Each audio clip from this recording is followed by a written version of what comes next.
আওয়ামী সরকার পতনের পর জুলাইয়ের মামলায় গোপালগঞ্জ থেকে গ্রেফতার করা হয় নিষিদ্ধ ছাত্রলীগের বাগেরহাট সদর উপজেলা সভাপতি জুয়েল হাসান সাদ্দামকে। পরে একে একে 11টি মামলায় গ্রেফতার দেখানো হয় তাকে। 15 ডিসেম্বর যশোর কেন্দ্রীয় কারাগারে পাঠানো হয় সাদ্দামকে। কয়েকবার আমরা জামিনের জন্য করছি, একটা জামিন হয় আরেকটা দিয়ে ঢুকাই দিচ্ছে। জামিন যখন হতো আমার ভাই বেরোনোর পর সময় ফোন দিত যে এই আমার জামিন হয়ে গেছে, আমার ঢুকাই ফেলতো, তখন আমার ফোন দিত যে না আমাকে আবারই করছে।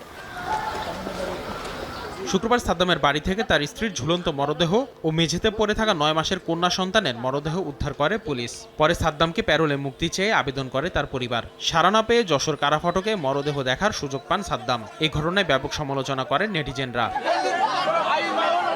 সমালোচনার মুখে যশোর জেলা প্রশাসক জানান, প্যারোলে মুক্তির জন্য কোনো আবেদন করেনি সাদ্দামের পরিবার। পরে জানা যায় বাগেরহাট জেলা প্রশাসক বরাবর আবেদন করেছিলেন তারা। স্ত্রী সন্তানের মৃত্যুর 3 দিন পর অবশেষে জামিন পেলেন সাদ্দাম। সোমবার হাইকোর্টের একটি দ্বৈত বেঞ্চে আবেদনের পরিপ্রেক্ষিতে তার 6 মাসের জামিন মঞ্জুর করা হয়। এই জামিন দিয়ে কি হবে? প্রয়োজনের সময় তাকে জামিন দেওয়া হয়নি, তাকে সুযোগ দেওয়া হয়নি, দাফন কাফনের সুযোগ দেওয়া হয়নি। এখন তো তার বাচ্চাও হারায় ফেলেছে, তার স্ত্রীও হারায় ফেলেছে। এখন জামিন হওয়া না হওয়া তো সমানই কথা। সকল মামলাতে জামিন পাওয়ায় সাদ্দামের কারামুক্তিতে কোনো বাধা নেই বলে জানান আইনজীবীরা। আসিফ মোহাম্মদ সিয়াম, সময় সংবাদ, ঢাকা।